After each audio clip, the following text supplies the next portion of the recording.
Okay, so here I am in this beautiful office in Los Angeles with functional doctor, Dr. Rachel West, who I have an enormous amount of respect for. And today we're going to be talking about adrenal fatigue. Is it real or is it a myth? What are the symptoms and what to do if you have it? So thank you so much for welcoming us into your office. And we've also done a series of videos together, which I know you're going to absolutely love. So make sure you subscribe and look at some of those other videos because they all kind of relate to each other. So first off, introducing you to my lovely community. What is a functional medicine doctor or integrative? Sure. So most of us are board certified in our professions, and in particular, a family practice boarded osteopath here in the U.S. And so I know all about traditional medicine and ways, and I'm boarded in that, but I've chosen to learn more, to try to find root causes of illness, to try to sometimes use herbs or nutrition to help heal people, and then to understand that the body is connected. So when one organ system is challenged, the whole body is challenged. And so how do we heal the whole body at the same time so that we can have a true change in our health instead of just suppressing symptoms or just using pharmaceuticals for the rest of our life? And so that's the ideas of a lot of functional medicine doctors.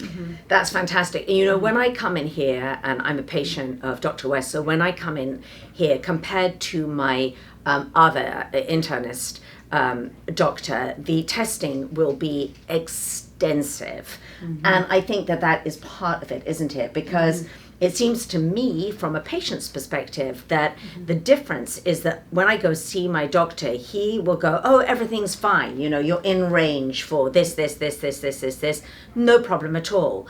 But when I come to see you, it's much more nuanced. So it's like, well, actually, no, you're not in range, you know, this is, and so what it has shown me, I'm so interested in as a nutritionist, is how we can sort of head it off at the pass in a way. So you will discover things long before they become a problem, long before my lovely Dr. Horowitz will go, oh, there's an issue. It might never become an issue because what you're doing is looking at all those little tiny pieces of the jigsaw. Am I correct in saying that? Absolutely. That might suddenly come together and create a symptom A or symptom B.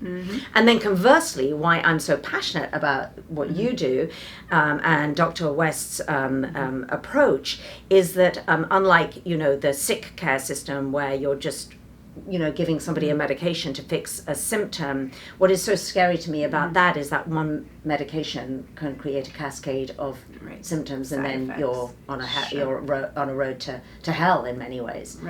And it's very expensive too.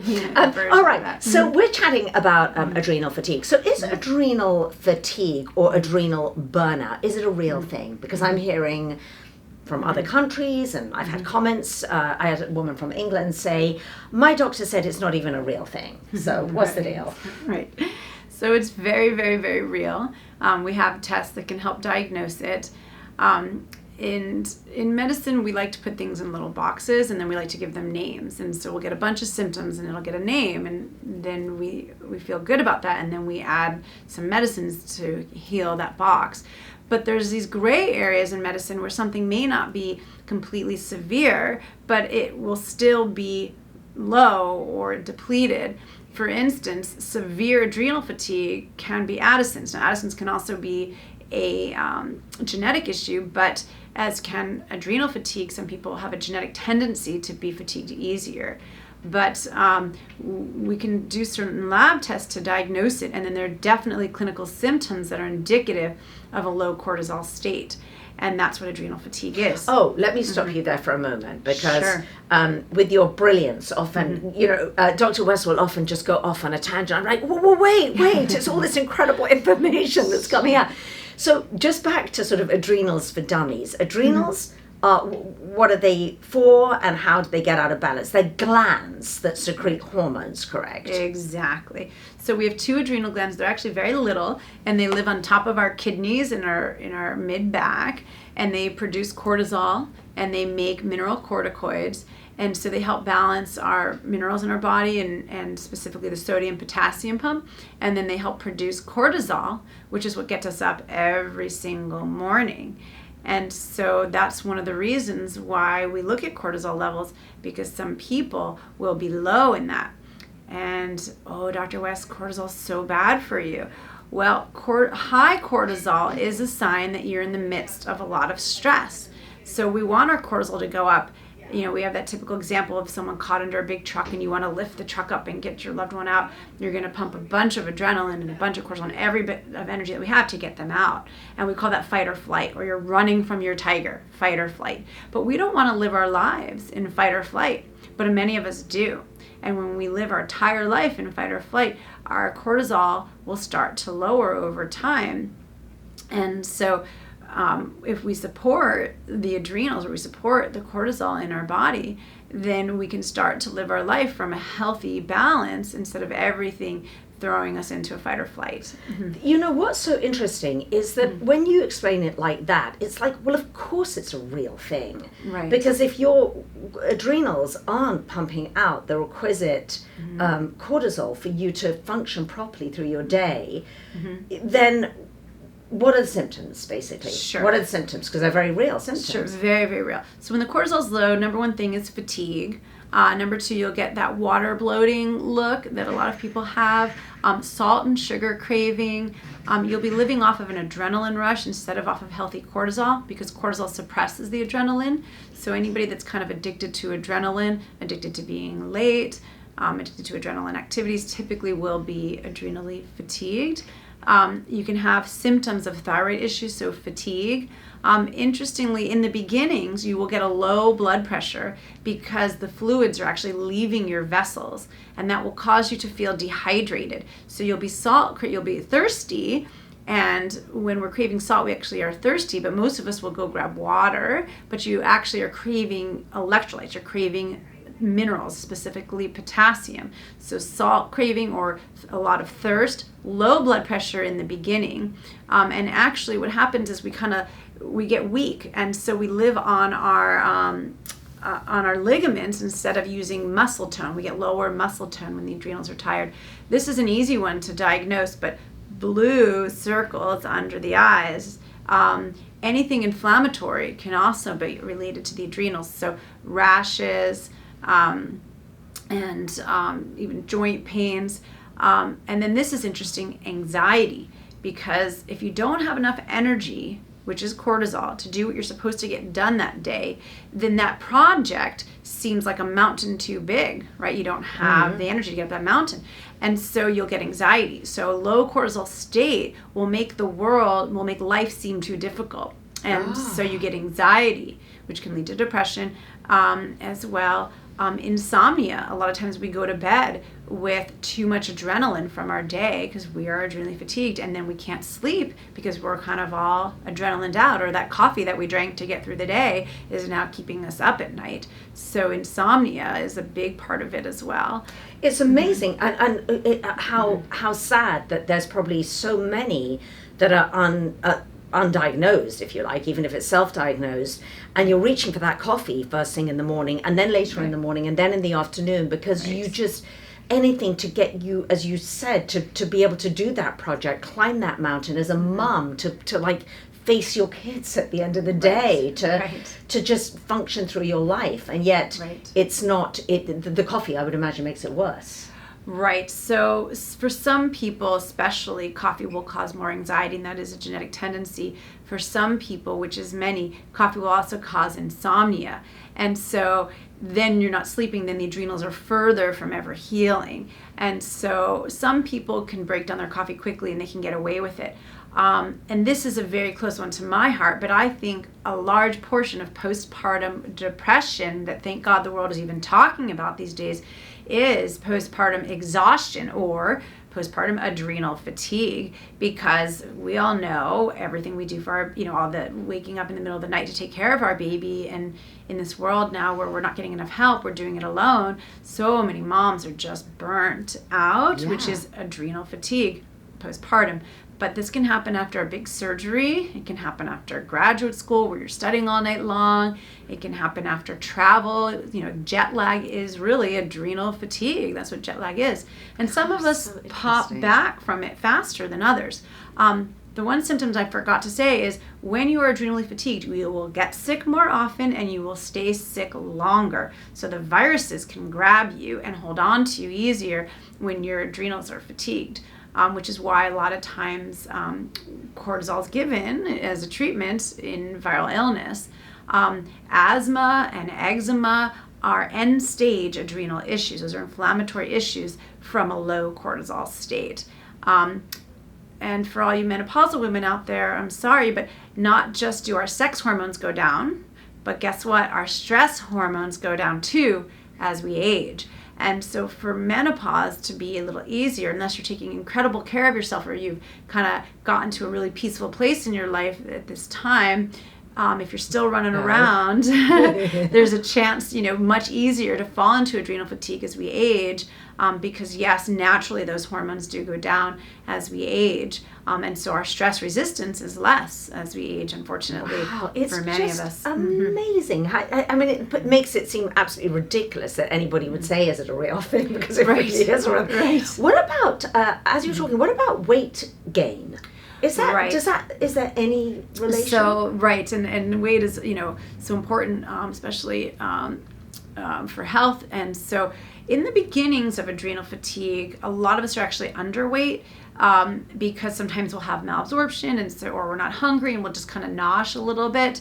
But so a lot of actresses and models, with the kind of the big sparkly eyes, that tends to be too skinny. That tends to be early stage adrenal fatigue. And so unless, we have evidence that person's really taking care of themselves, so you can get really skinny at first. But then what happens because of the salt and the sugar craving, you keep eating the salts, you keep eating the sugars, and then we start to gain weight from the habits that we do. And I'm the perfect example. I felt amazing for the 6 months after my son was born, but then he wasn't a sleeper, and I was too weak. And you're a doctor. And I'm a doctor, and I was breastfeeding him all night long, right? Because I was a working mom, and so that was my bonding time was in the middle of the night. So I breastfed him for 2.5 years, and at the 6-month mark, postpartum, I just got exhausted, and I could remember the firelight of my energy just went and it was gone. And I started gaining weight because I would just eat for energy, And the reason why we crave foods when we're adrenally fatigued people, they will eat every 45 minutes if you let them, like snacks. Yeah. Because at the end of a meal, we all crave a little cortisol to help us break down that meal. We need energy to even digest. And so that's what dessert really is for. We do a little bite of dessert, nicely like the Europeans, right? Your little bite, your little bite of cheese, or not your cheesecake factory portion like that, right? And that stimulates cortisol, and then that helps us digest our wonderful meal. And so when we're tired, we'll crave little bites of food. Good news is the sunshine helps us raise our cortisol levels up, right? In the morning, we want our cortisol to be nice and high, so we have energy to fight through the day. The sun will come up and give us energy to help us do that. So a lot of adrenally fatigued people will crave laying in the sun. Yeah. Not that we all don't crave that, but especially, because so many of us are adrenally fatigued. But they'll crave laying in the sun, and for that cortisol rush. And they'll want to nosh multiple times during the day. The blood pressure might be too low. Sometimes they're too thin because sometimes they're not hungry because they're almost too tired to eat. So I find a lot of times they'll crave away from even animal protein because their bodies are literally too physically tired to break it down when you more adrenal fatigue. And you'll crave kind of more the yogas and the meditation because it can help heal the adrenals. And then, I always like to talk about the emotional side of adrenal fatigue because I love this. But a lot of healers got there chose to become healers because they were adrenally fatigued, because it makes you more empathic, right? So you're more sensitive. So if it's easier to inflame because your cortisol is low, then your physical body can get inflamed easier. Your emotional body can also get inflamed easier. So you're more sensitive to smells, to the environment, to people around you, to the emotions of the, in the room. And so by being more sensitive, you might choose to do a profession that helps heal all the ills of all these people that you feel. Interesting. So a lot of healers started out kind of, if they say, I'm a very empathic person, there's a chance that they, may have, found some of that empathy through some, adrenal fatigue. And that could have come from trauma or whatever else. Right.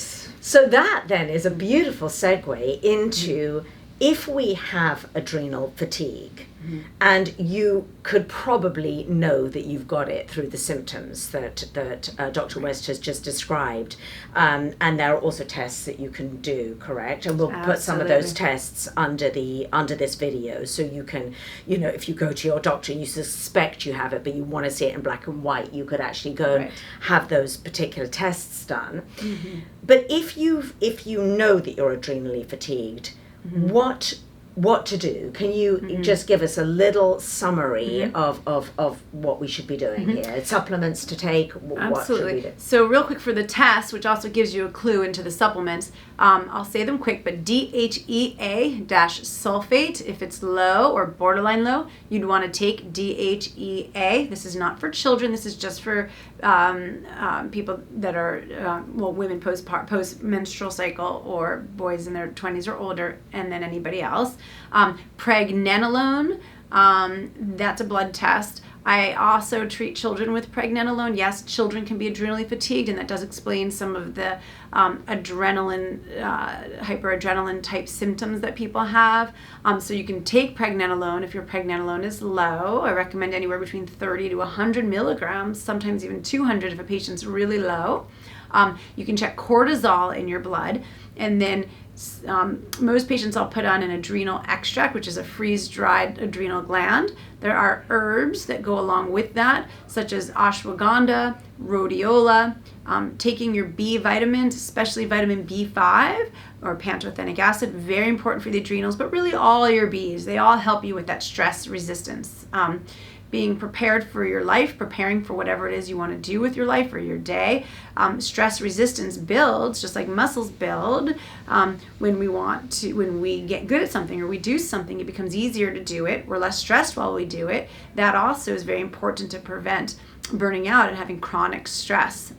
Meditation, I find not just sleeping, but making sure you have quality sleep. And if you have trouble with that, taking support to get yourself sleeping. And if you are really burnt out, instead of just sleeping, try getting yourself to some healing modalities, massage, acupuncture, maybe a restorative yoga class if you don't have the energy to go do crazy yoga like the teenagers are doing. Maybe just do one where you kind of are forced to breathe a little bit into your heart or breathe into the sadness or whatever it is. And on the note, by the way, of yoga and meditation, and I keep mentioning this because I put this together that I think will be so helpful for people who are really stressed out. Right. It's this 21-day retreat. It's an at-home retreat that you can do at home. And every single day you get a tiny bit of yoga, and you get guided meditation and a lot of other things. But I'll put a link for that underneath the video. And I love that you said just a little bit of yoga, because I think sometimes when we say, people say to me, I need to do yoga, I think, oh no, they're going to go to a hot yoga class or one of these very hard yoga classes. And yoga can be literally 2 poses a morning, just breathing into it, and then you just feel all this stress release flooding out. Right. What about drinking electrolyte? Did you mention something about drinking, which was something I didn't know? Right. So one of the things that happens when you're adrenally fatigued is that you spill potassium with all that adrenaline, and that's what causes that kind of water bloated look.